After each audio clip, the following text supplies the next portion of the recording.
Hey guys, what is up? Today I'm going to be showing you how to solder together these LED strips that you can get on Amazon. I think right now they're about $1 a foot, which is a really good price, aside from the fact that because they're so cheap, they can sometimes have defects.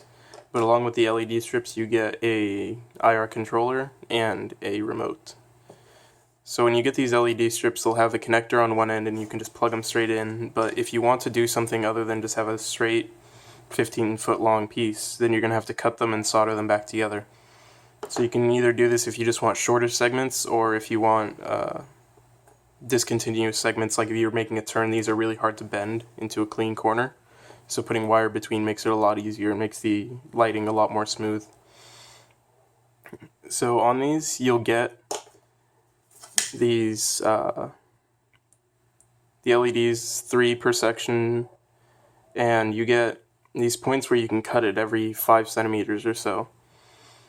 And you can just cut straight across there to make it shorter if you want. But if you want to resolder, you're going to have to remove this plastic coating if you get the weatherproof ones like I have here. And that's what I'm going to show you how to do today. So in order to do this, you're obviously going to need your LED strip. You're going to need some wire, some side cutters, a razor blade, soldering iron, and some helping hands are useful, as well as some heat shrink. So this wire actually is meant for these LED strips. You can see it has 4 conductors on there, if I can get it to focus. You've got blue, red, green, and then black, which is going to be your common positive, which I know is kind of counterintuitive, but the way these go,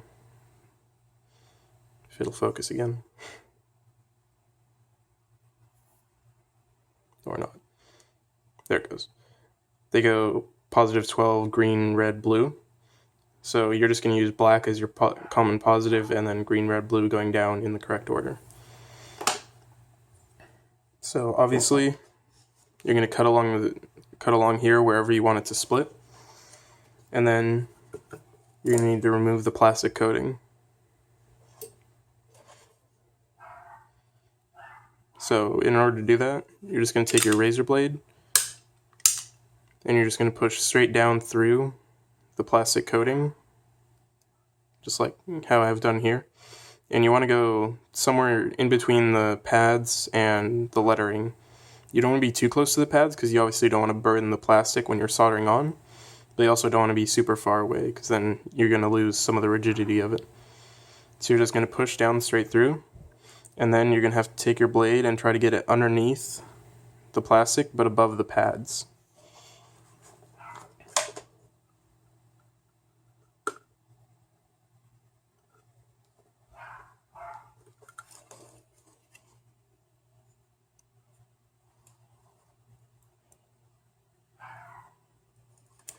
And then just pull the piece off, just like that. And I did not quite go through far enough, so you can just go back and clean it up a bit. If you didn't go quite all the way underneath, it's fine.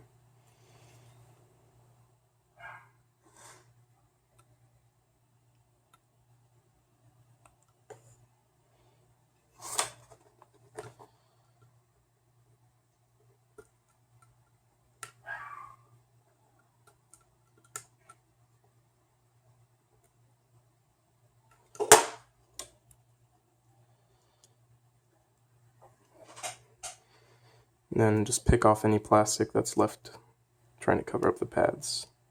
So once you've got the pads exposed and the plastic away, we're going to start soldering. So let me get my soldering iron set up and turned on. Alright, so once your soldering iron is up to temperature, you're going to take your wire, you're going to split the ends apart, and you're going to strip off a bit of the insulation, just like this. And then you can do this by hand, but helping hands are useful. They hold it in place a lot more easily. And you're just going to tin the wire and the solder pads on the LED strip.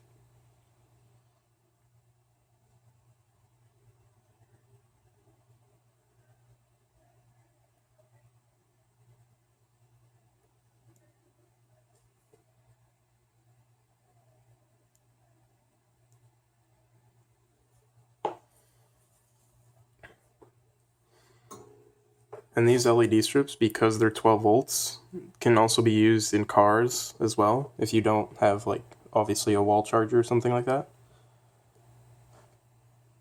So if you want to do, like, just different types of interior lighting in your car, or if you don't have any lighting in an older car and you want to add some.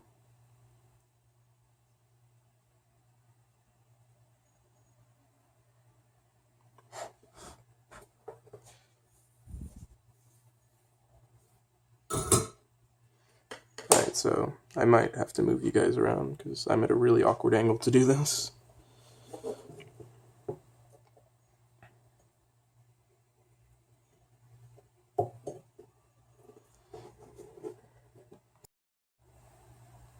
Alright, so before you solder this on, don't make the same mistake that I've made many times and actually put your heat shrink on ahead of time so you don't just get mad at yourself and have to unsolder and redo it all. You don't have to use these smaller ones over the individual wires, but you will need something over the whole connection and all. But these small ones just help with rigidity a bit and make sure it doesn't break after.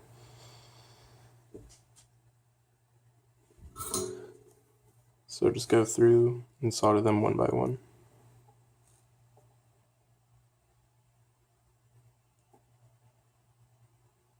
If the solder will melt.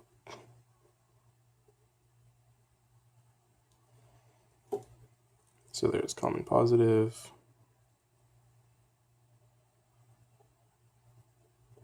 green,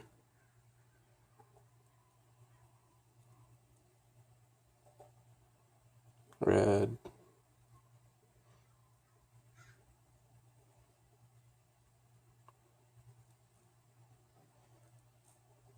come on, and blue.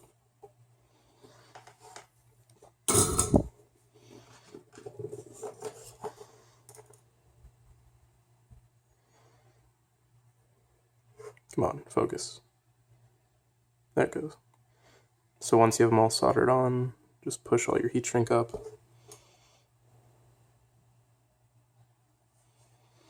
Get your lighter.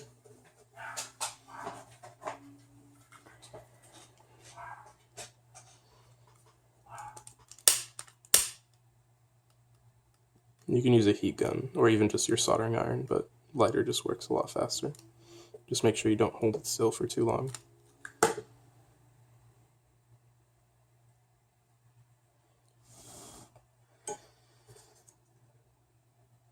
Then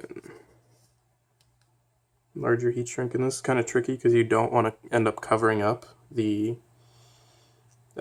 first LED that's closest.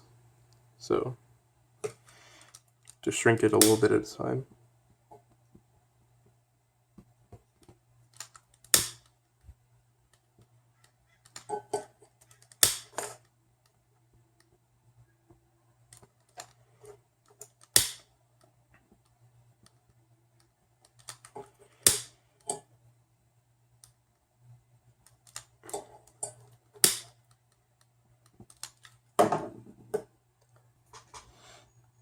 And there you go, there's your connection.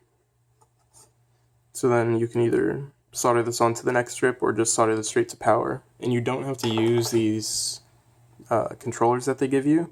You can just apply straight power to them if you just want solid colors. But if you want like multiple colors, then you'll need to use these. But you could switch each individual ones. You could get like 9 colors or whatever between 3 switches.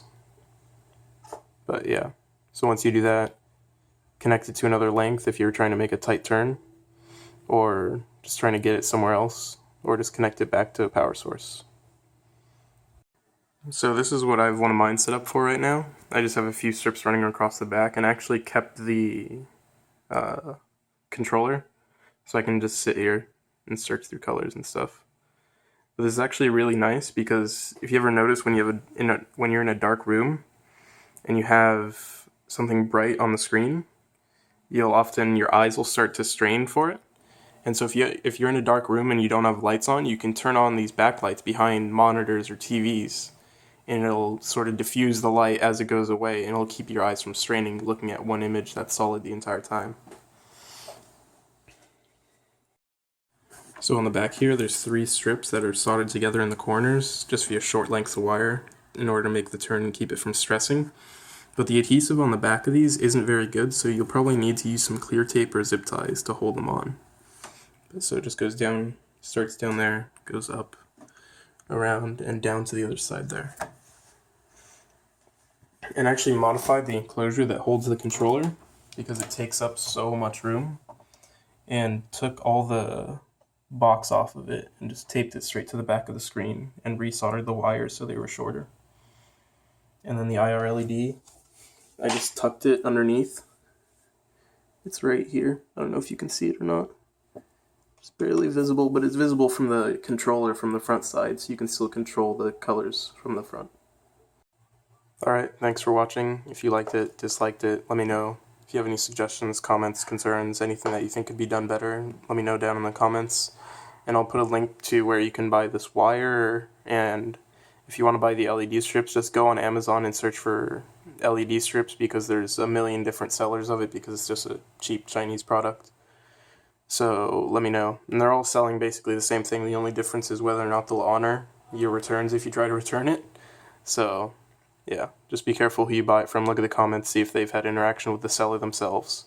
But I'll put a link to the wire down there, because this is actually, there's one person who sells it specifically a lot cheaper than the rest of them. So thanks for watching, and I'll see you guys next time.